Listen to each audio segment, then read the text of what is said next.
चांदवड नगर परिषदेतर्फे बाजारतळातील अतिक्रमणधारकांना वारंवार नोटिसा देऊनही अतिक्रमण करण्यात न आल्याने अखेर आज चांदवड नगर परिषदेतर्फे पोलीस बंदोबस्तात अतिक्रमण काढण्यास सुरुवात करण्यात आली।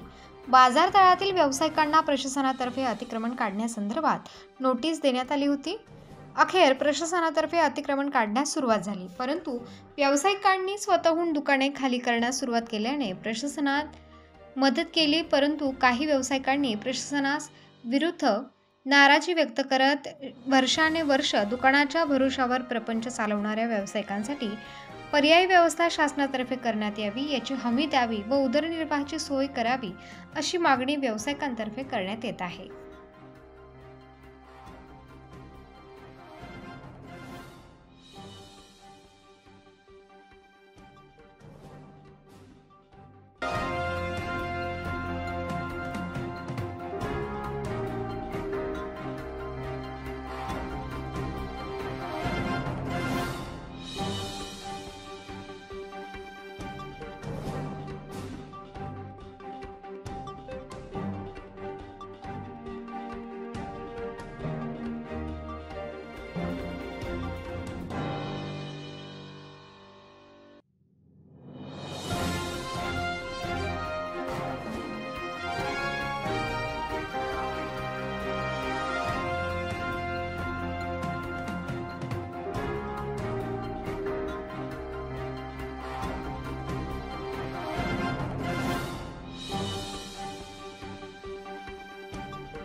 हॅलो, मी विष्णू कोतवाल।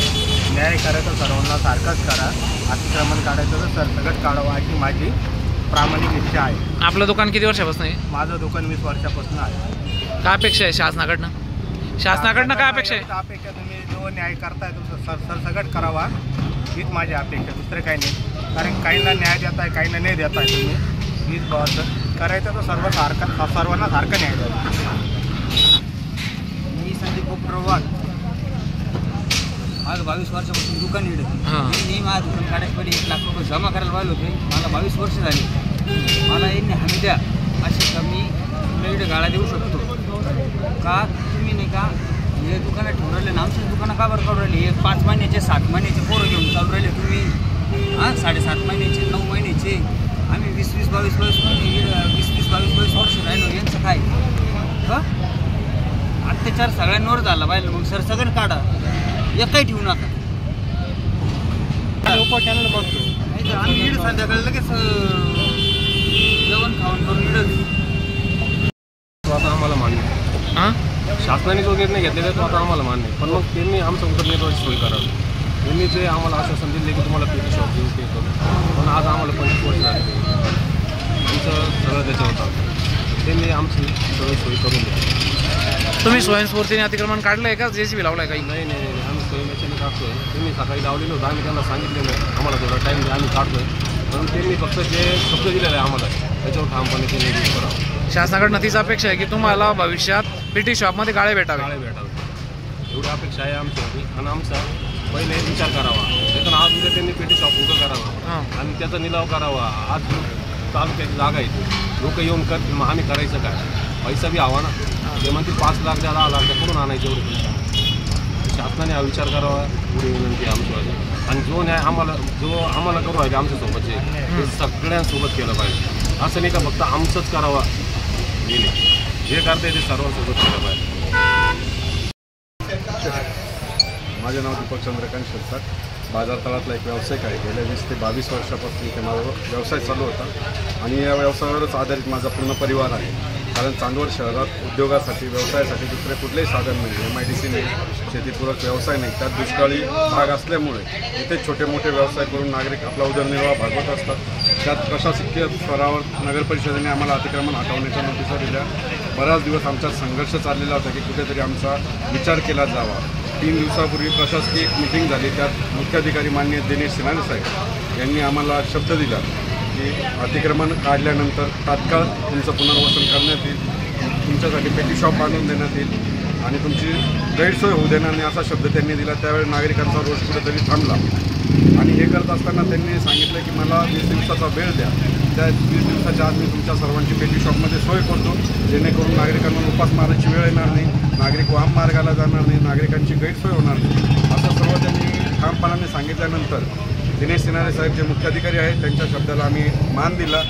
आज नगर परिषदेने आपली अतिक्रमण मोहीम चालू केलेली आहे, पोलीस प्रोटेक्शन घेतलेलं आहे, सर्व नागरिकही त्यांना सहकार्य करत आहे. परंतु माझी नगर परिषद प्रशासनाला एकच विनंती आहे की आपण दिलेला शब्द पूर्ण पाळावा आणि येत्या 20 दिवसाच्या आत या व्यावसायिकांना योग्य तो न्याय देऊन त्यांचा व्यवसाय करण्यासाठी नवे तर त्यांचा चरितार्थ भागवण्यासाठी पेटी शॉप उपलब्ध करून द्यावा, जेणेकरून त्या नागरिकांची गैरसोय होणार नाही, उपासमार होणार नाही, बेरोजगारी येणार नाही याचा त्यांनी विचार करावा.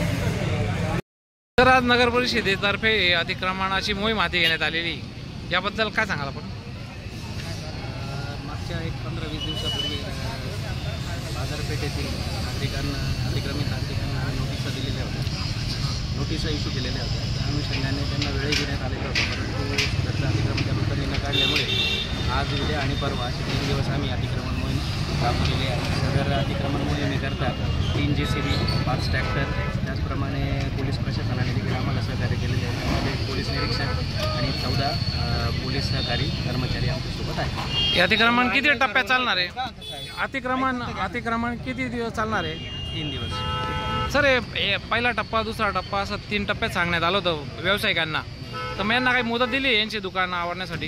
दिलेली होती ना मुदत. आपण 13 तारखेला त्यांना नोटीस दिली होती. यापूर्वी देखील 6 महिन्यापूर्वी आपण त्यांना कळवलेलं होतं की आपल्याला अतिक्रमण. आता 4-5 दिवसापूर्वी एक मीटिंग झाली होती, त्याच्यात ठरवलं होतं की एक साईड पहिले घेण्यात येणार, नंतर एक साईड घेणार, पण मग आज तर सरसकट सगळीकडे हे करताय. त्यांना सांगितलं होतं की तुम्ही काढून घ्या, परंतु कोणीच त्याबाबत दखल घेतली नाही, काढलं नाही. त्याच्यामुळे ही मोहीम घ्यावी लागली. यांच्या पुनर्वसन संदर्भात काही केलंय का? पुनर्वसन संदर्भात काही करण्यात आलंय? पुनर्वसनासाठी आता जो शासन निर्देशानुसार कारवाई होईल त्यांना पुनर्वसन केलं. पेटी शॉप मंजूर आहे असं ऐकण्यात आलेलं आहे, तर ते खरं आहे? मंजूर आहे. हे जे जुने व्यवसाय किंवा जे उद्योग, शासनाच्या निर्देशानुसार त्याची कार्यवाही केली जाईल आणि शासन निर्णय जे येतील त्याप्रमाणे त्यांना अलॉट केले जातील. काही डिपॉझिट किंवा भाडं काही ते शासन ठरवलं त्याप्रमाणे. उत्तर महाराष्ट्र न्यूज नेटवर्कसाठी धनंजय पाटील, चांदवड.